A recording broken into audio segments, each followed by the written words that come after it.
As eleições desse ano vão ser prorrogadas?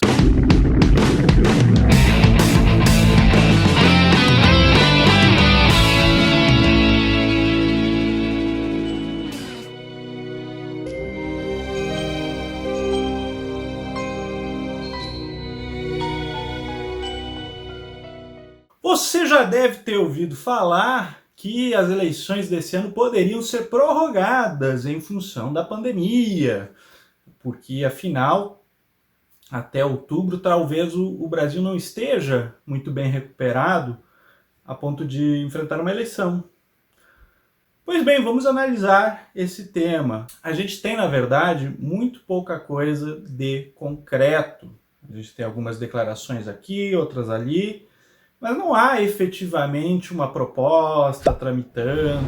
Tem algumas assim, mas elas são muito incipientes, falam em adiar toda a eleição, prorrogando todos os mandatos para sincronizar com a próxima eleição de presidente. Olha, muito complicado, absolutamente tudo isso.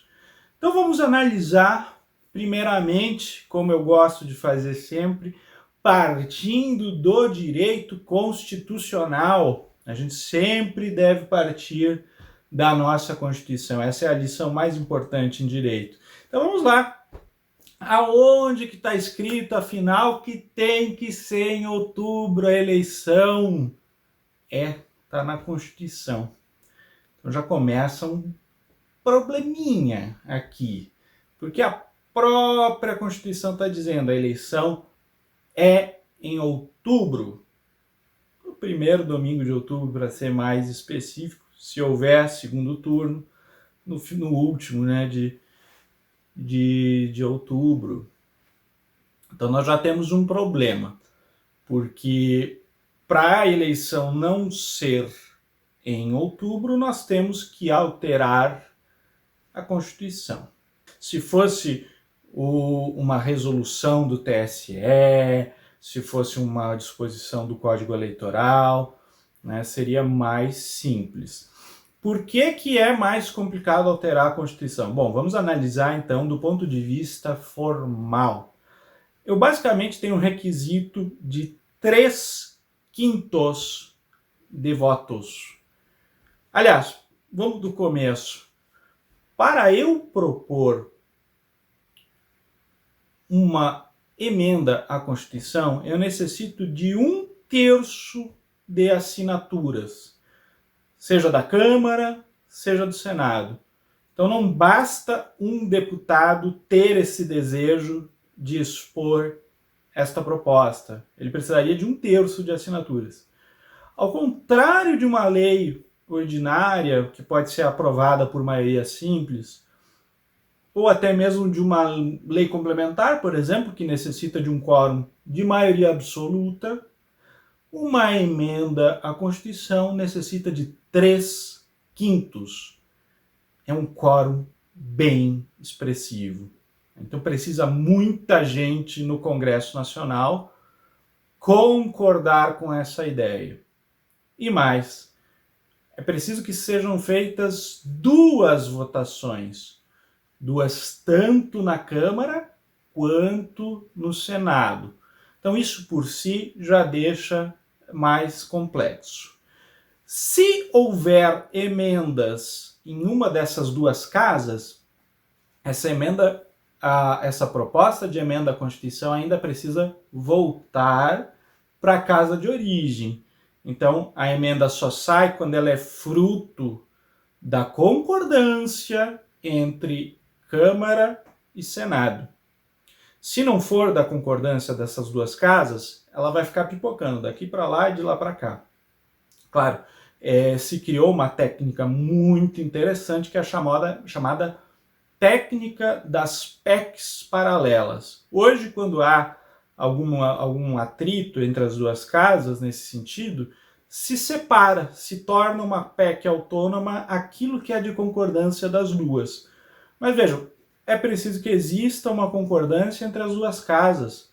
Nesse caso, o adiamento das eleições.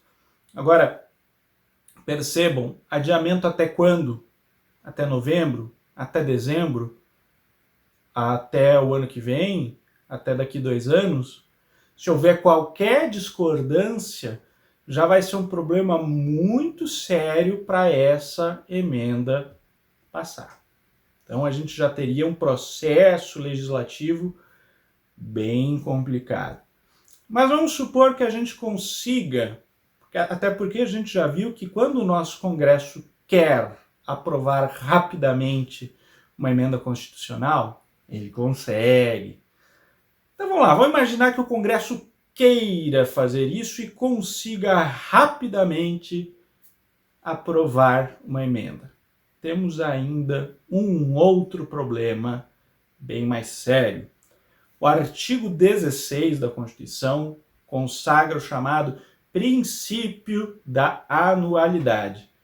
Basicamente, ele quer dizer o seguinte: todas as regras que regulamentam a eleição devem ser aprovadas 1 ano antes da eleição.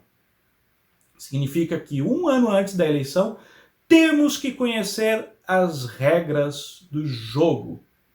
E aí me parece que se há uma alteração na data da eleição, ela tem que respeitar este princípio também, porque isso vai impactar numa série de outras coisas. Por exemplo, as regras de desincompatibilização, todas elas levam em consideração a data da eleição. Então, muitas pessoas pediram exoneração dos seus cargos, outras não continuaram nos seus cargos e ficaram inelegíveis e agora podem estar elegíveis. Você tem os prazos de filiação nos partidos políticos. Você tem uma série de regramentos na legislação eleitoral que partem desse princípio, a data da eleição. E dali você extrai uma série de consequências.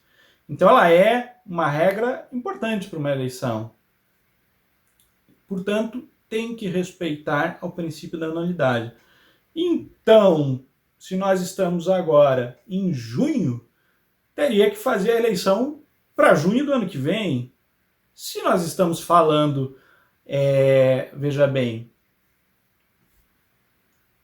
se nós estamos falando em prorrogar em função da pandemia, então teria que ser, e vamos calcular, por exemplo, o tempo de tramitação dessa PEC, e aí você teria que, antes de outubro não sai.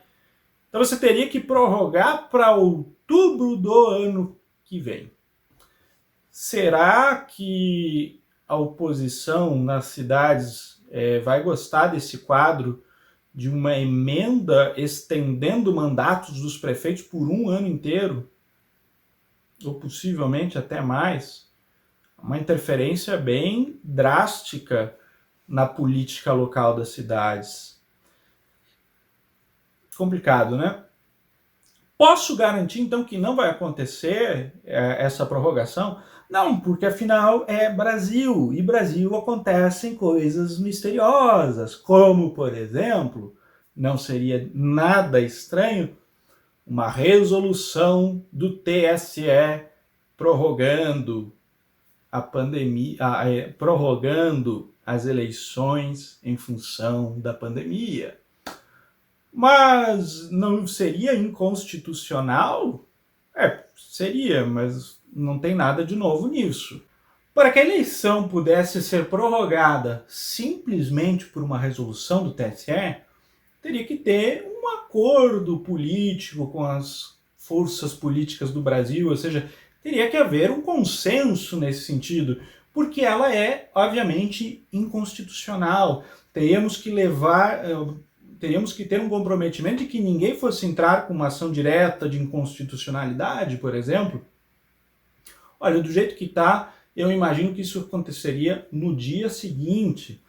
Percebam, estamos no meio de uma pandemia e não temos consenso político nem para salvar vidas. O Brasil bate recorde diário de mortes.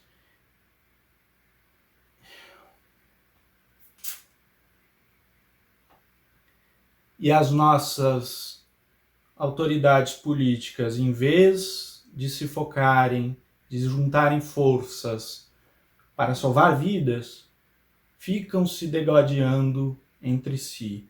Então, se não há consenso nem para salvar vidas, quem dirá para prorrogar uma eleição?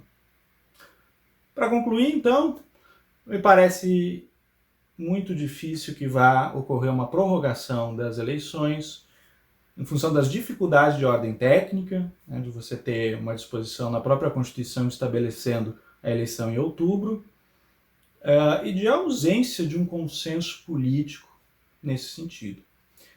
Se você gostou do vídeo, deixe o seu like, se inscreva no canal e deixe o seu comentário.